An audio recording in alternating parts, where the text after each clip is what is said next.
Welcome to Untold Stories of the Torah, a masterclass in Jewish history, presented by Rabbi Shmuel Aber.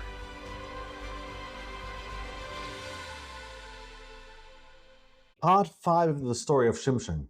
Just to recap at the very end what we spoke about in the previous podcast. Shimshon had left in a fit of anger, and he went up to his father's house. Shimshon's wife had been given away to one of his friends, one of the companions at the wedding, now married Shimshon's wife. And the Ralbag and the Abarbanel, Metzudas David, the Malbim, they all have different opinions of why Shimshon was angry at his wife. Whether it was his wife's evil character and the fact that Shimshon was aware that she was unfaithful, or that whether Shimshon felt that she had betrayed him in regards to the secrets. Whatever the case was, Shimshon left. And now the father gave Shimshon's wife away. And the book of Shoftim tells us Shimshon waited for the wheat harvest. Metzudas Tzion says a year had gone by. Shimshon was entirely missing for a full year. The wheat harvest, Shimshon arrives with a baby goat, and he comes to his father-in-law and says, I'd like to go to my wife into her chamber. And of course, the father of Shimshon's wife wouldn't allow, because now she was married to someone else. And her father tells Shimshon, I most certainly thought that you utterly hated her. And again, the wording here is very, very important. Therefore, I gave her to your companion. And then the father-in-law, you can clearly see, he's very, very concerned about Shimshon. And he says, isn't her younger sister more beautiful than her or better than her? Please take her instead. So the father-in-law is trying to simmer things down. Shimshon suddenly arrived after being missing for a whole year. And as far as the father-in-law realizes now, Shimshon's very much ready to be with his wife again. But now, of course, his wife is married to someone else, which, again, is very justified for Shimshon being angry. You're going to see his reaction, but Shimshon was very rightfully angry.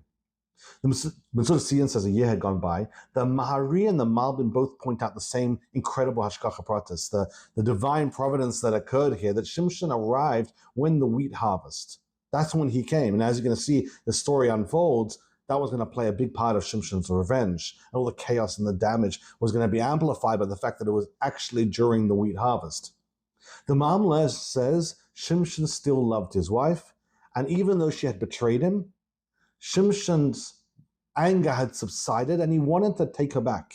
Of course, the question is, how could Shimshon take his wife back after she'd been unfaithful? According to the Ralbag and others who believe that Shimshon's wife had actually been unfaithful, how could he take her back? And of course, the other question is, did Shimshon genuinely want to take his wife back? I'm not going to get into the halachic element of it, but I just wanted to mention, I want to bring up that is something that people discuss. The Das Sofrim, however, learns, and the Das Sofrim has this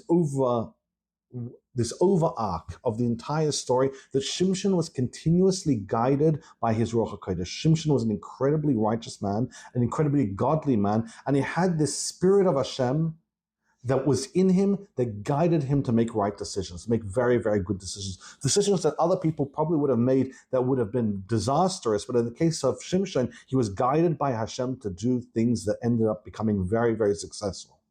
So in this case, the Das Sofrim says, Shimshon did not come back to take his wife, but he utilized his Ruach HaKodesh. His Ruach HaKodesh said it's time for him to pick up and go back. So a year had gone by, Shimshon shows up, and now he's starting to scheme how to start up hostilities with the Plishtim in the most effective way without involving the Jewish people. So why did he bring a gift, and why did he come to her house? It was all just a ploy. It was for him to make a public announcement that he's reconciliated, or he wants to reconciliate with his wife. And then, of course, people will hear what happens after, the aftermath from that. And they'll say, oh, Shimshon had another, a family matter that blew completely out of proportion, and it wouldn't come against the Jewish people. So Shimshon, according to the Das Sofrim, had no intention of actually returning to his wife, but he did want to start up hostilities because this was the safest way for him to temper the Plishtim's aggression to the Jewish people without getting the Jewish people involved. The Metzudas David says that her father said, after she had revealed the riddle, after Shimshon's wife had betrayed him, Metzudas David says that he said, I just assumed that you hated her. So it was all very innocent in the father's eyes. Shimshon hated his wife, rightfully so, as we're going to say in a moment, and Shimshon's father said, well, if he's gone and he has every right to be gone, well, in that case, okay, let me give him to someone else. The Bible says that Shimshon didn't have any bad intentions when he gave Shimshon's wife to another man. And it wasn't because he found someone better, but rather it's because he found someone equal to Shimshon. He was saying, I found someone equal. It wasn't a dig at Shimshon. It was actually saying that, you know, you're a really great guy. I thought this relationship was over. I found someone equal, and therefore I gave her off to this other man. And the fact that he was now offering another daughter was the clearest indication that he had nothing personally against Shimshon. He believed Shimshon was a wonderful guy. He just assumed that his wife had mistreated Shimshon so badly. Of course, Shimshon wants to have nothing to do with his wife anymore. Now that she had been married to someone else, okay, so the father says, no, not a problem. There's a daughter, there's another daughter. And again, this is proof that I have nothing against you personally. You can marry her. The Chidah says, really interesting. The Chidah said, analyze the words carefully. Vayomer Aviha, Omer Amarti ki sonesa.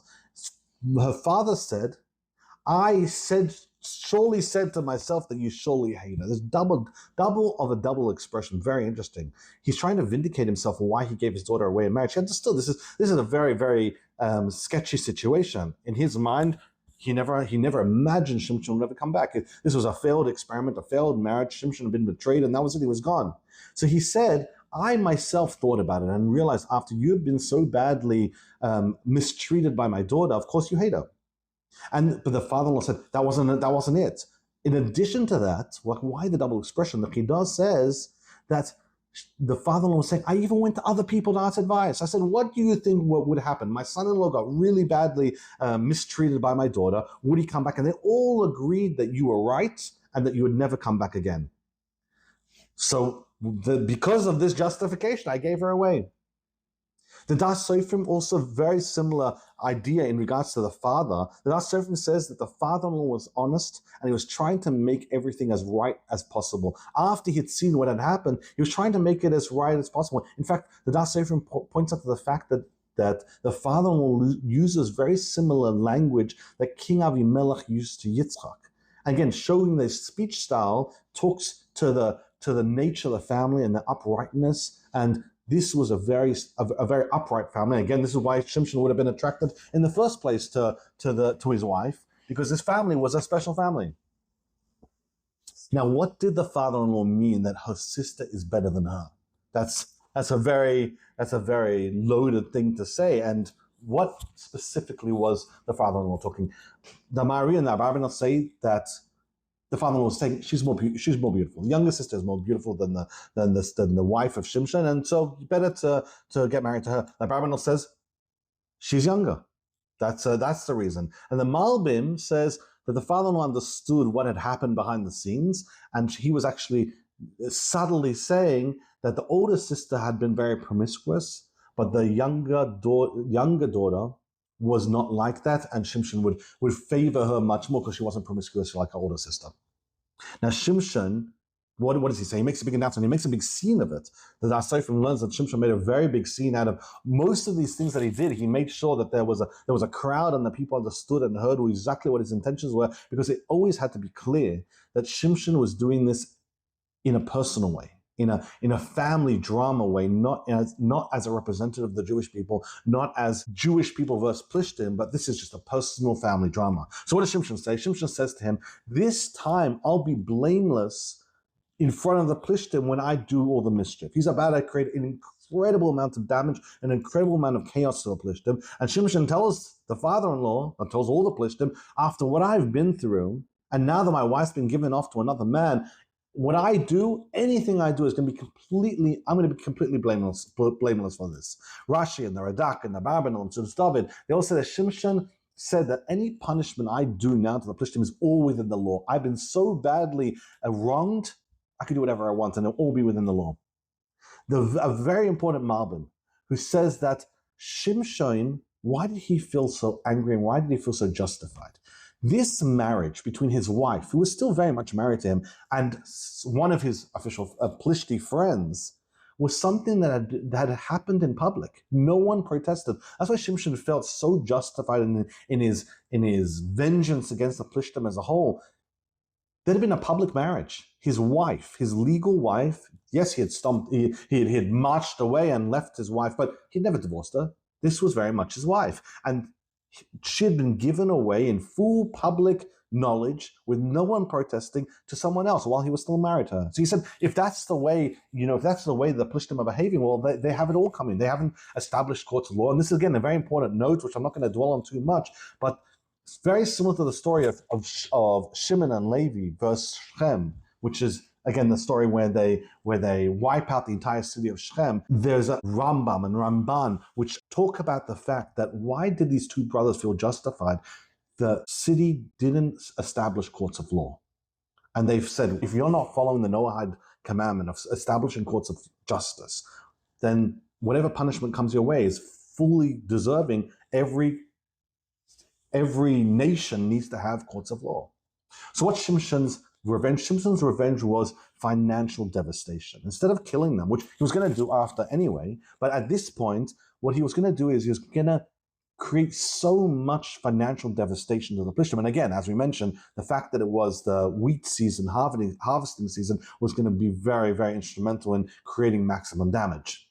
So what happened? Shimshon he caught 300 foxes, and he took a torch and he tied the tails of each fox one into another. So he had 300 foxes, which meant 150 pairs of foxes. Each fox, he took two of them together. He tied the tails, which are you could manipulate the tails. So they're not tough. They're soft. He tied them, and in between he put a torch, a fiery firebrand, and then he set the torches. He set the firebrands on fire, and they started running.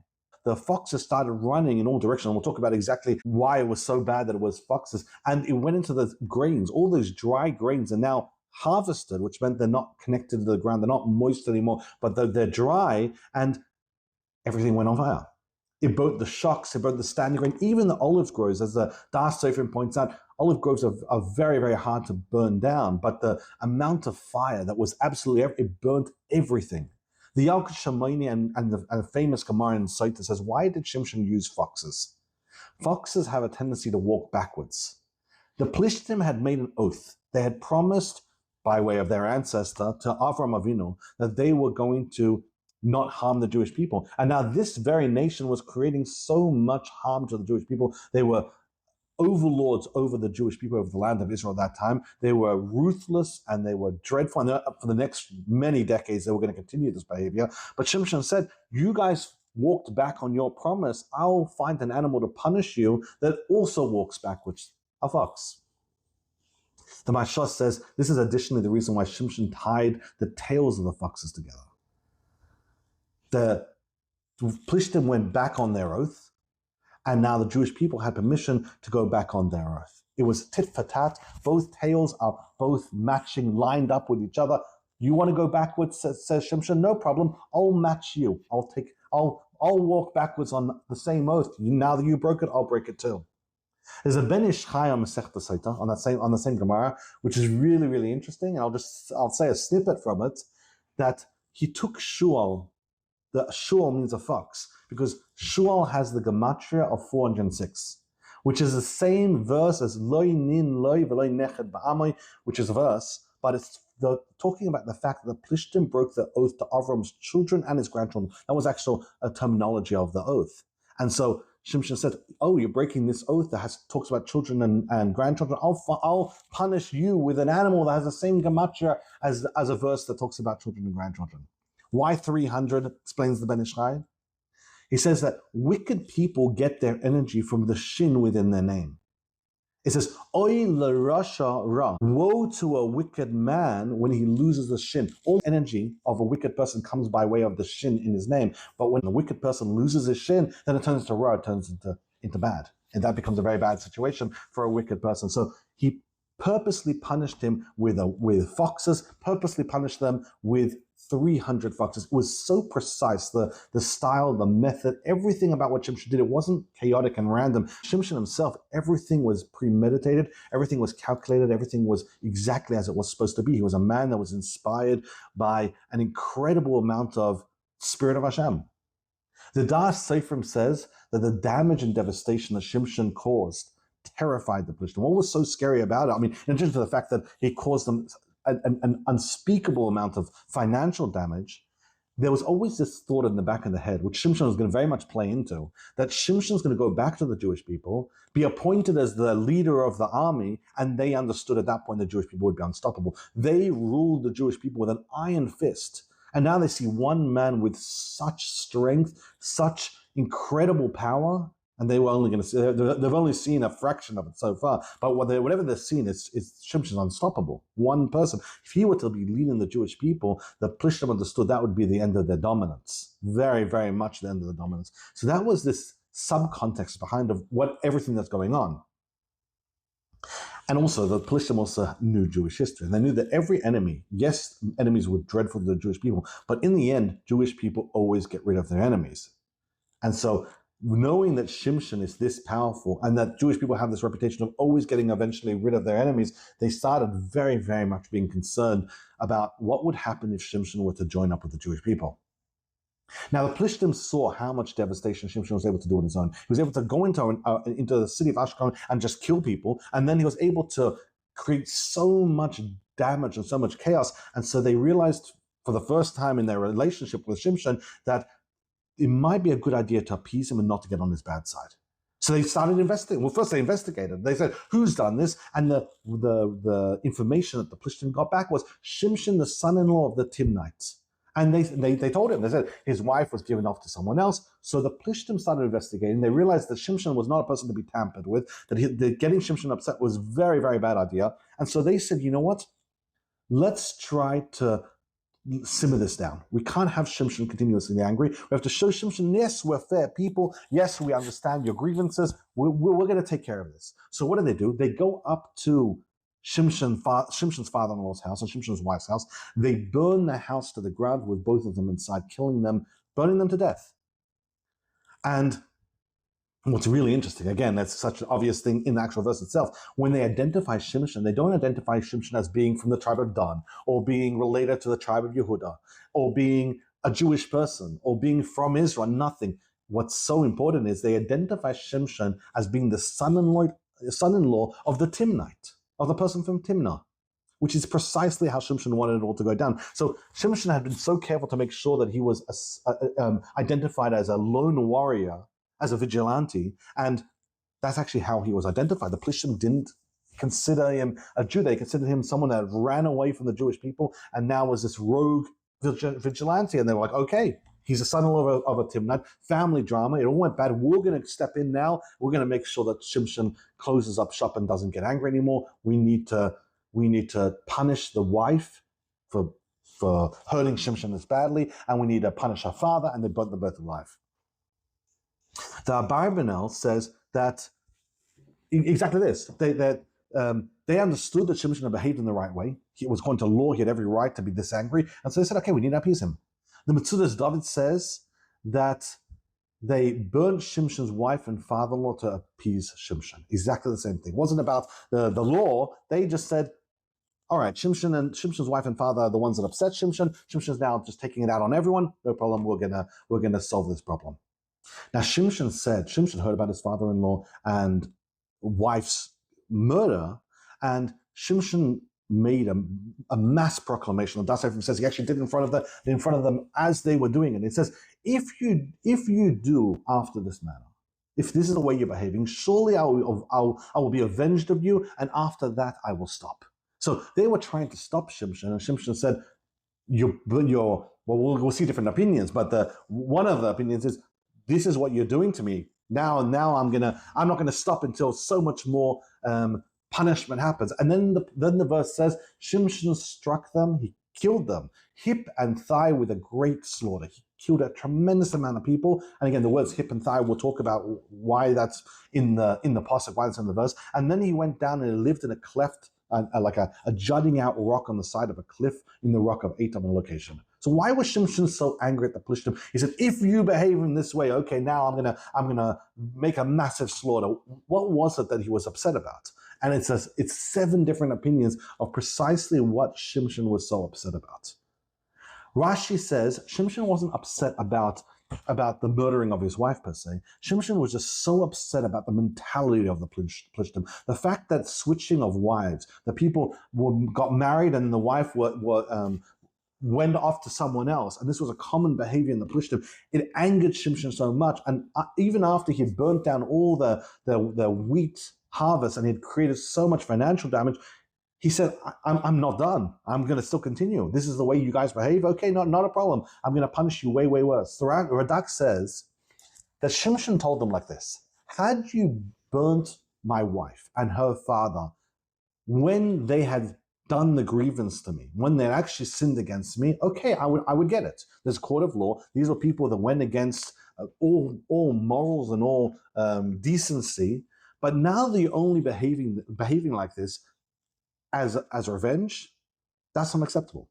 Had you really believed that the punishment to killing for a wife's infidelity was to burn her alive and burn her father alive, okay, I understand. But now you're just doing this to try to stop me from continuing my vengeance, my grievances. Well, then that's not acceptable. And so now I'm going to give you a whole nother round of grievances because you just burned my wife and my father-in-law for no reason. The Rid says, what was Shimshon so upset about? Shimshon said, you were supposed to return her to me. I never wanted you to burn her and burn her father alive. Now that you killed them, instead of giving them back to me, giving my wife back to me, okay, not a problem. Now I have a whole nother set of grievances now against the collective Plishtim people. The Rambag, Das Seifrim seems to hold the same way as well. It says, Shimshon told them, now that you're retaliating, I'm going to punish you even more.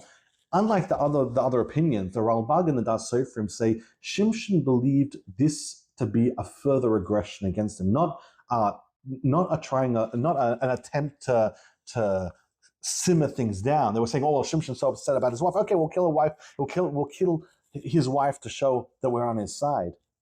The Rambag and the Das Seifrim say Shimshon interpreted this to be them upping the ante. Shimshon had financially destroyed them, and they said, "Oh, you're going to do this, so we'll kill your wife and your father-in-law." And Shimshon said, "Oh, you're going to do that? No problem. I'll further things as well. I'll create a massive slaughter against the Plishtim." Now, Barbanel says that Shimshon was furious at the vengeance that had happened against his wife. Shimshon claimed, as an important person, it was Shimshon's job to pay vengeance on people that had wronged him. And for the Plishtim to jump in front and to take vengeance against his wife and against his father-in-law when they had harmed Shimshon personally and no one else, Shimshon said, what business was it of you to get him to mix into this? I'm upset because no one else... all the reasons Shimshon was upset, maybe according to the Malbim, the fact that it happened in public and no one objected. But now, this is a personal thing. You guys decided to take vengeance on my behalf. I never asked for that. The Metzudas David, again, you can see a lot of different opinions, and it's so interesting how they all are just completely different ways of looking at the story, ways of looking at why Shimshon believed himself to be further wronged by the Plishtim. The Metzudas David says that Shimshon had been pacified. The fact that they had killed his wife and his father-in-law, Shimshon actually said, all right, you guys do have law and order. And according to the Metzudas David, it is very, very different what Shimshon was telling them. Shimshon was saying, I would have done so much more harm. Even after all the financial damage, I had so much more plans. But now that you did the right thing and finally put law and order into your country, I'll give you one more punishment and then I'm done. So it wasn't a further punishment. The way the Metzudas David writes, Shimshon says, you guys did the right thing. You finally put law and order into your kingdom. Okay, only one more. And that's, instead of how much more I was going to give you, it's just one more. The Malbim says that Shimshon claimed that the reason they burnt her wasn't out of justice for laws of immorality, but was only to calm Shimshon's anger. And Shimshon said, if it's just to calm my anger that you punished her, there was no reason to kill her. All you had to show is show a sign that you don't approve of the way she behaved. You could have given her a monetary fine. There was no reason to kill her. Now that you killed her, the Malbim says that's what got Shimshon upset. Shimshon expected them to punish her, but to kill her, that was far beyond what Shimshon could have ever imagined them doing, and that's the reason why Shimshon was upset. So again, 7 different reasons. The Das Seifrim, and the Das Seifrim mentions the same idea a few times, that Shimshon wanted to make it very, very clear over here. Why did Shimshon make this big announcement that I'm gonna, because you did this thing, I'm gonna take revenge and then I'll stop? Shimshon wanted to make it very clear that once the revenge was done, he was going to stop. He didn't want them to think he's starting some endless war, that some war that's never going to finish. He wanted to make sure the Plishtim were punished for the way they behaved, but then he was going to stop. He didn't want the Plishtim to be scared that he would join the Jewish people and become their general. What we mentioned earlier on, the Dehydration says Shimshon wanted to make sure the Plishtim understood he was a vigilante. He didn't represent anyone. He wasn't on anyone's side. He wasn't nothing. He was just a lone warrior. He felt wronged. He was now going to punish them. When he was done punishing them, he would stop, because that's all that he was. He was just a one man, very angry at the entire Plishti Empire. This also would keep all the eyes on Shimshon instead of the Shimshon as a part of the Jewish people. Now, Shimshon slaughtered the Plishtim. He came and he killed them en masse. And it says that Shimshon struck them hip and thigh with a great slaughter. It's very, very strange wording. And of course, all the commentaries are all wondering, okay, what's going on with the wording and what exactly does this mean? Rashi, based on the Targum, actually says, what does it mean, hip and thigh? It's a code word for cavalry and foot soldiers. Mamlees explains that that Shimshon was able to defeat them so easily, it made absolutely no difference who he was fighting against. Whether it was a foot soldier or a cavalry, for Shimshon, he was so strong and so fast and such an incredible warrior that he fought on his own, and it made no difference who he was fighting against. So when it says he struck them hip and thigh, in Shimshon's mind, whether it was a foot soldier or a cavalry, it made absolutely no difference. The Radak actually says hip and thigh is a fleeing position. When the hip and the thigh come close to each other, it's a person that's running. No one dared to face Shimshon. When they realized how strong Shimshon was, they fled in all different directions. So Shimshon was attacking them in a fleeing position because no one had the bravery to turn towards Shimshon to actually face him face to face. He was so unbelievably terrifying that everyone fled from him. The Das Sofrim, similar, but a little different, says that Shimshon struck them, they fled in all different directions in panic, and when Shimshon struck them and killed them, they fell, both their hips and their thighs were crushed. Shimshon gave them such incredible blows that he would manage to crush their hips and their thighs as they were fleeing in all different directions away from Shimshon. Now, the Plishtim, as you can imagine, absolutely hated Shimshon. And so Shimshon realized he wasn't going to be safe in the Plishtim lands anymore, and so he went to hide. He found a crevice, a rock that poked out.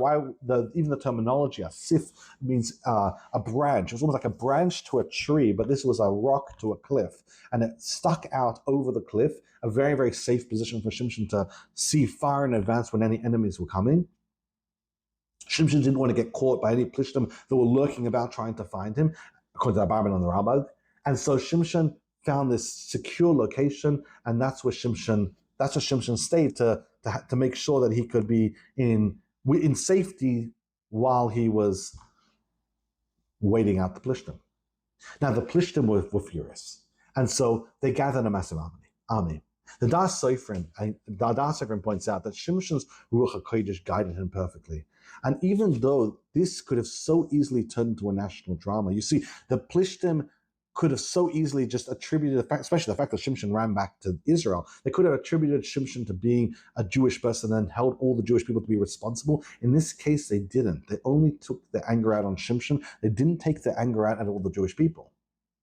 And so the Plishtim went up, they camped in Yehuda, in the south of Israel, and they spread themselves out in a location called Lehi. Now, according to many of the commentators, it actually wasn't the name yet. Later on, you'll see why the name of this area was later on called Lehi. At this point, it was some city, but Shmuel Hanavi, the author of the book of Shoftim, he's calling it Lehi because at his time, decades after the story, that was the name of the location. So the men of Yehuda were terrified. They see the Plishtim, these are the overlords over the land of Israel at that time. They went to the Plishtim and said, "Why have you come against us? Well, what's going on? Why we're loyal subjects? Why would you possibly bring a massive army against us?" And they told Shimshon like this. They told the people of Yehuda like this: "We've come to tie up Shimshon, to do to him what he did to us. He gave us such a terrible time where he financially ruined us. He killed so many people. We're now ready with a massive army to defeat him." The Das Sefer even says that it says the men of Yehuda as like a collective mind, a single mind. The men of Yehuda, they were not on an elevated level to have a miracle happen to them. And so therefore they didn't believe they should go into battle against the Plishtim. There are many opinions that say at that time the Jewish people weren't on a very elevated level, and so they were very, very scared of actually going into war with the Plishtim. So they wanted to work out what's actually going on, why the Plishtim coming towards us. Is there a way for us to mitigate it? The Mahari, the Radak, the Abarbanel, to the sea, and they say that the location, this is what I just mentioned earlier on, wasn't actually called Lechi. It was something that was later on going to be mentioned. Rashi says the people of Yehuda asked the Plishtim and said, "We're your servants already. Why have you come? Like you only bring an army against people that aren't subjugated to you. You don't bring an army to go greet people that are clearly subjected to your rule. We're under your rule. So why are you bringing an army?" And they said the only reason we're bringing an army is for Shimshon. You're actually right. We feel you're subjects. We have no reason to further conquer you. You're already conquered. So now the people of Yehuda have to take this very seriously. So 3,000 men of Yehuda. Remember, Yehuda is this very strong tribe that throughout history and for history moving forward as well, we're going to be a massive force to contend with. 3,000 men, and they were in a higher location than Shimshon. So they actually made their way down to the cave and the rock of Eitan where Shimshon was hiding. And they told Shimshon, "What are you doing? You know that the Plishtim rule over us. Why have you done this?" And Shimshon replied simply, "As they did to me. They hurt me, I hurt them." So they told Shimshon, "We've come to tie you up and to deliver you to the Plishtim."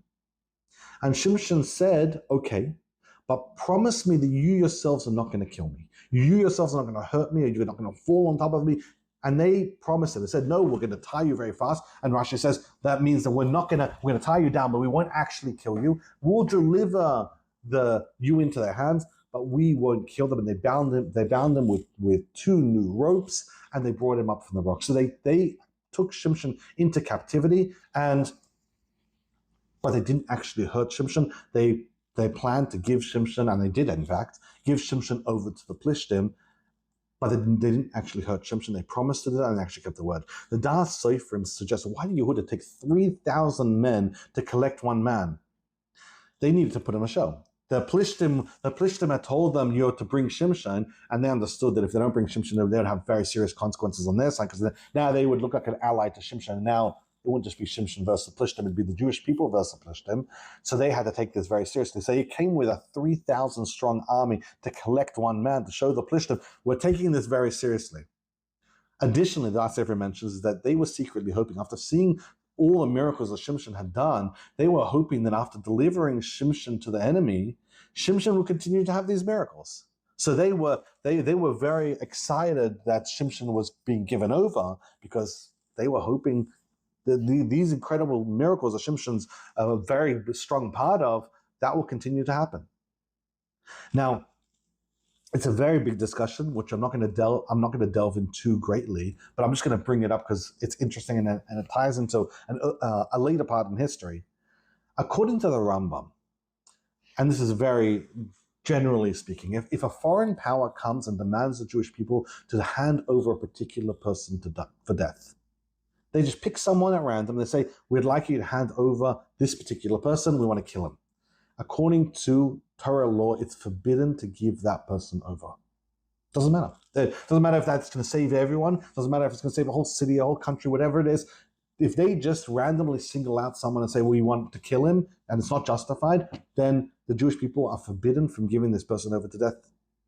The exceptions are someone who deserves death from Torah or from civil law, like Sheva ben Bichri, which is a story that happened later on in history with Yoav and David HaMelech, and Sheva ben Bichri was a big traitor against David HaMelech. And he wasn't even deserving death according to Torah, but he was deserving death according to civil law. He went against the king. And so in such a situation, it's permissible to give over that traitor to a foreign enemy, to an enemy outside the walls. And the other exception is if someone who by his actions endangered the Jewish people, someone behaved in such a way that he endangered the Jewish people as a whole. In that case, when an enemy army comes, you're allowed to give that person over. Now, the Jewish people now claim to Shimshon. Why do they feel justified handing Shimshon over to the Plishtim? They believe that Shimshon had violated both. They said the Plishtim are in charge of us. Therefore, when you went against them, you broke the law of the land. And also, and getting into a fight with the Plishtim, who are rulers at this time, also put the entire Jewish people in danger, which means you broke the second law as well. So according to both of those rules, you're deserving for us to give over. And Shimshon just said, I didn't intend to harm anyone, and I didn't break any laws. They hurt me, I hurt them. This is a personal matter. It's not a national matter. There's no reason why I need to be treated like a national criminal and given over to the enemy. They hurt me, I hurt them. This is a tit for tat. It has nothing to do with anything that I want to try and endanger the Jewish people. The Rabbeinu Bachayai, in the name of Rabbeinu Hananel, or Bachia, in the name of Rabbeinu Hananel, says, in the story of Shimshon, you have the definition of an eye for an eye. What did he say? He said, as they did to me, so I did to them. And he burnt down their produce for them taking his wife. You see that the equivalence, when it says in the Torah, an eye for an eye, and people say, oh, that means to poke an eye out if someone else pokes out someone else's eye. And of course, we know that that's not really the way. One of the proofs is the story of Shimshon. Shimshon said, as they did, he invoked the eye for an eye, but you see, he clearly did something different. He gave them financial damage for them taking away his wife, or for them not using justice against his wife. And so you see that this is a proof that when we say an eye for an eye, it doesn't mean a literal eye that you need to poke someone's eye out.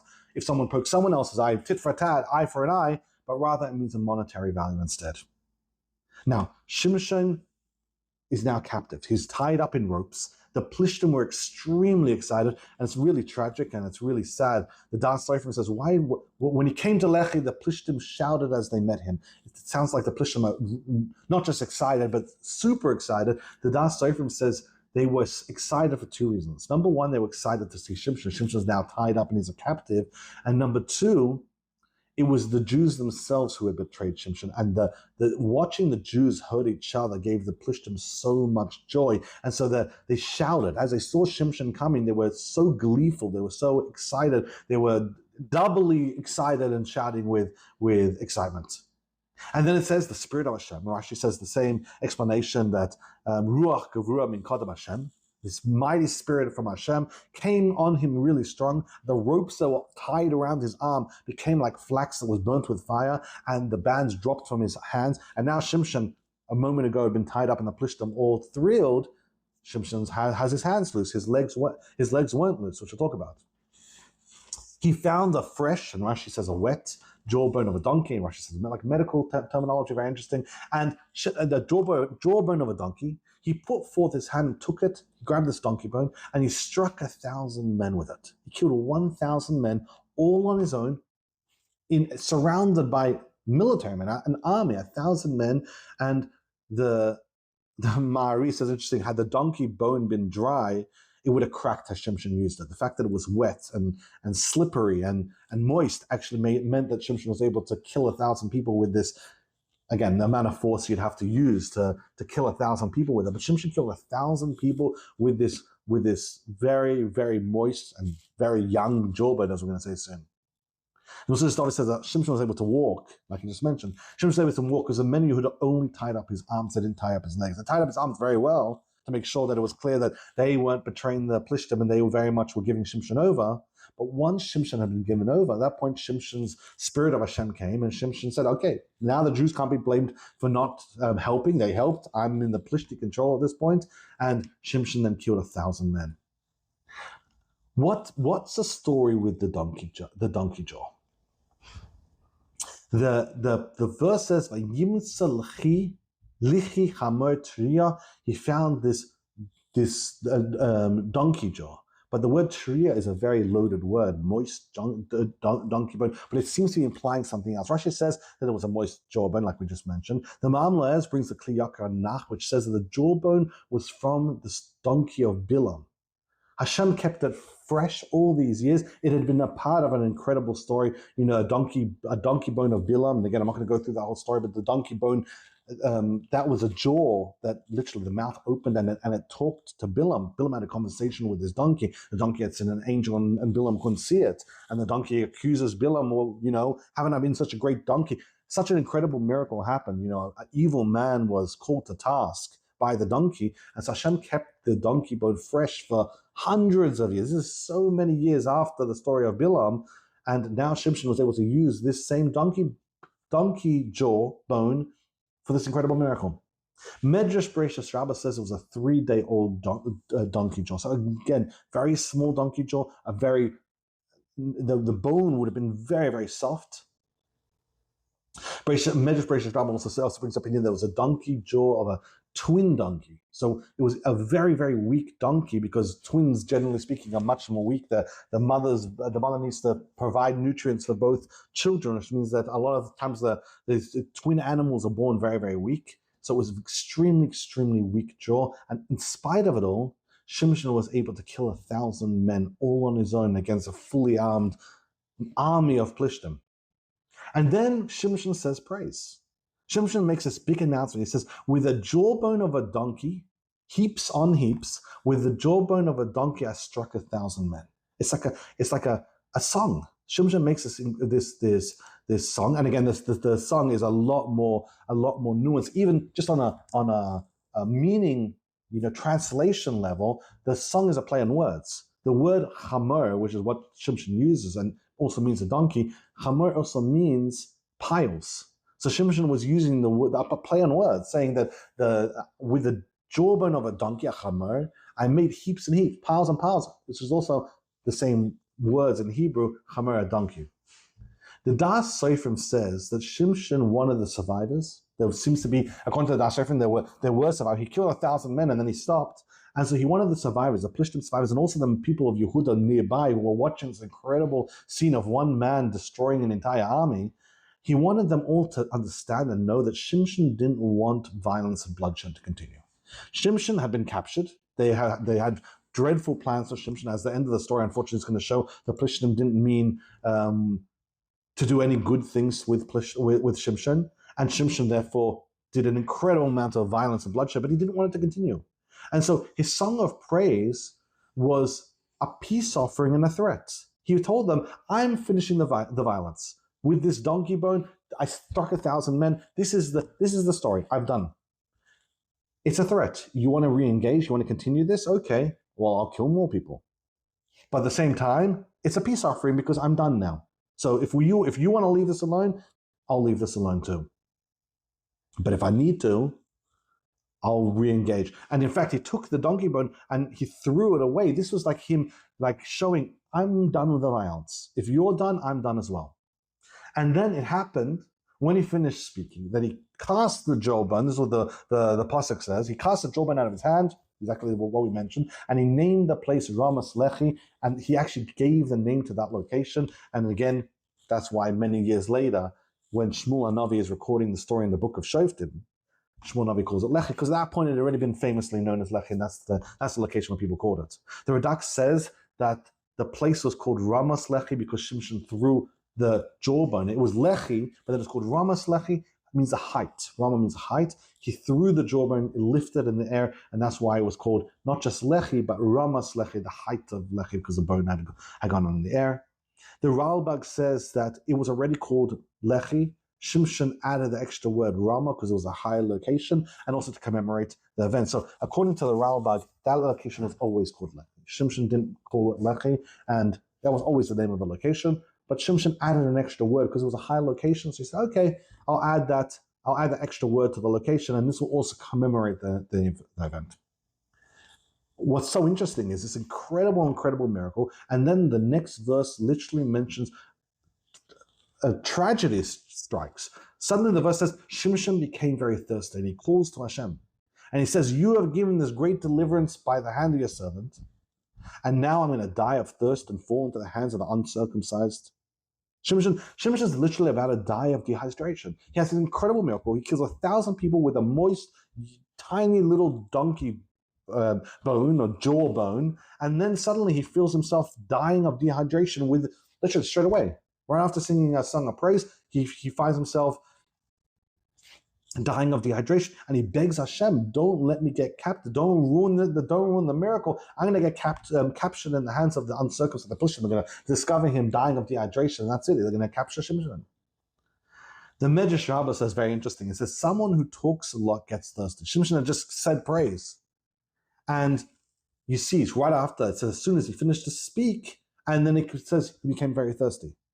So the Medrash says someone that talks a lot gets very thirsty, and this is the proof. The Matnas Kahuna on Medrash Rabbah, which is a commentator on the Medrash itself, Yisachar Be'er Kohen Katz, lived in the 1600s, an incredible explanation on the Medrash. It says, because Shimshon had said unnecessary words, these words, this poem, this song of praise that Shimshon had said, it was unnecessary. There's no reason that he had to say that. That's the reason why he became thirsty. He just said words. He said this poem, this song of praise after finishing this incredible miracle. There was no reason for that, and that's the reason why he was punished with becoming extremely thirsty, literally at the point of almost death. The Mahazur on Medrash Rabbah says that Shimshon spoke about the donkey bone. He spoke about the donkey bone, and he was singing praise for himself, but inside the praise, he never mentioned Hashem. And because in the praise, he never mentioned Hashem, that's the reason why he got punished with extreme thirst. He said that I made piles of piles and I killed 1,000 men with a donkey bone, but he never mentioned the word Hashem. The Medrash Rabbah says he was so unbelievably thirsty, and he was dehydrated to such an incredible point that even if there was a pitcher of water right in front of him, he had so little energy, he wouldn't have been able to reach out and take it. And the Mamles says that after being struck by the dehydration, Shimshon suddenly realized that in his song of praise, he hadn't mentioned Hashem. Exactly what we mentioned just now. Shimshon realized his mistake. And of course, the Mamles points out, of course, Shimshon had meant the praise to be a praise to Hashem, but he hadn't actually mentioned Hashem's name in the praise itself. He mentioned praise, but he didn't actually mention the name of Hashem. So simple people who would have heard this, they would have assumed that Shimshon wasn't praising Hashem. Someone that was righteous and understood Shimshon, they would have understood Shimshon himself, of course, was praising Hashem. But someone that was simple would have listened to his words and just thought Shimshon was saying this praise to himself or praise to his great strength, but he wasn't actually praising Hashem. And for this reason, straight away, as soon as he says this, the song of praise, suddenly he's struck with this dehydration because he hadn't actually made it clear that his praise was for Hashem. There's a really interesting story of the Baal Shem Tov. The story is mentioned in a Maimer, actually, that the Baal Shem Tov, before he revealed himself, had the custom of going from city to city. He'd go into the marketplace. No one had any idea that this was an incredibly great sage, an incredibly great rabbi, because he would dress like a very simple person. He'd dress like a regular villager, and he would ask people, he would chat to people in the marketplace. They weren't intimidated from him because he didn't look at all like a big rabbi at all. He looked like a regular villager, and he would ask people, how are you doing? How's your health? How's your business, etc.? And when they would answer, he would encourage them to answer with praise of Hashem. Baruch Hashem, Be'ezras Hashem, Imyut Hashem, and he would try to get them when they were telling about their life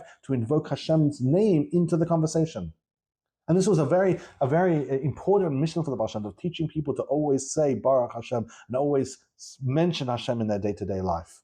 One time he came to a city, and he, as his custom was, he went around asking people how they're doing and how their business and how their health, etc. And he came to a particular study hall, and in the study hall there was a Torah scholar, a very old man, who had 50 years had been fasting every day until after Ma'ariv, until after the night prayers. He literally fasted every single day, and then he only ate bread and water. And the Baal Shem Tov walks up to this big Torah scholar, and he asks him, how are you doing? How's your well-being? How's your health? Do you need anything needed in sustenance, provisions in your life? And the man, he looked at the Baal Shem Tov. The Baal Shem Tov looked like a regular visitor, and so the scholar ignored him. Like, why is this similar? Remember, in those days, the classes, unfortunately, were very much separated. The scholarly kept very far away from the simple people. The Baal Shem Tov didn't look like a big scholar. He had no idea the Baal Shem Tov was an incredibly great rabbi. He just looked like a simple villager. The Baal Shem Tov hadn't revealed himself yet. So he ignored him. And the Baal Shem Tov kept on repeating the questions. And at some point, this elderly man got very angry, and he didn't even want to talk. He pointed towards the door. And the Baal Shem Tov asked this man, why aren't you giving Hashem his sustenance? This old man was shocked. The villager, why is he accusing him of not giving Hashem sustenance? And what does it mean? Why would Hashem even need sustenance? How is it possible for a person to give sustenance to Hashem? Now, Hashem understood exactly what the man was thinking. And so he explained to him like this. He said, David HaMelech writes in Tehillim, Va'ata Kaddish, and you, Hashem, are holy. Yoshev Tehillat Yisrael, you sit on the praises of the Jewish people. And the Baal Shem Tov explained, Hashem gives the Jewish people so much sustenance. What's the sustenance that we give in return when we invoke Hashem, when we praise Hashem, when we say Baruch Hashem, when we mention Hashem throughout our day and give thanks to Hashem throughout our day? That's our return. That's the sustenance that Hashem's able to sit on, Hashem's able to be sustained by. And Hashem finished and said that when we do this, when we behave in such a way, it causes that Hashem pays us back with incredible material blessings. And the Miraculous mentions that as soon as Shimshon got punished, he instantly realized. He realized his mistake, and you see in the next verse, literally, Shimshon calls out to Hashem, and he says, "Vayikra el Hashem," and he called out to Hashem, "Vayomer," and he says, "Ata nasatza biyad avdecha es hashua gedela." Says, "You Hashem, gave in the hands of your servant this incredible miracle." So Shimshon realized straight away he had made a mistake. He hadn't actually invoked Hashem's name in his praise. He left it vague and ambiguous, and people can misinterpret it, as the Miraculous learns. And so this time he corrected it. When he's asking Hashem to save him, he says, "You made this incredible miracle, Hashem," and he actually uses Hashem's name.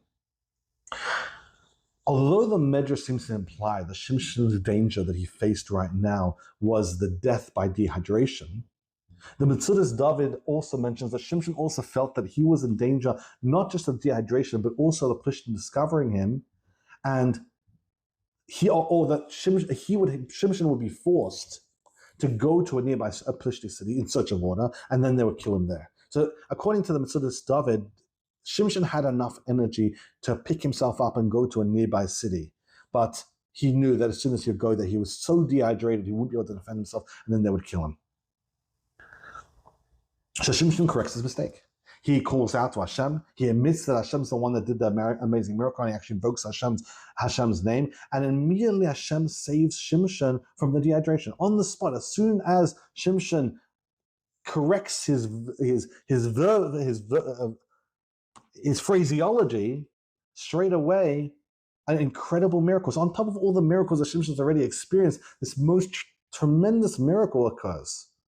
And Hashem saves him from dehydration. And what's so interesting is that before he's saved, Shimshon says to Hashem, "Master of the universe, if the only difference, but this is a Medrash Rabbah, Bereshis Rabbah, if the only difference between me and my enemy, the Plishtim, who are trying to kill me, is just the circumcision, is just the mitzvah of bris milah, then that's enough for me to be saved and not to fall into their hands." So Shimshon said the power of the bris milah, the power of circumcision, the fact that I'm circumcised, should be enough for you, Hashem, if that's my only merit.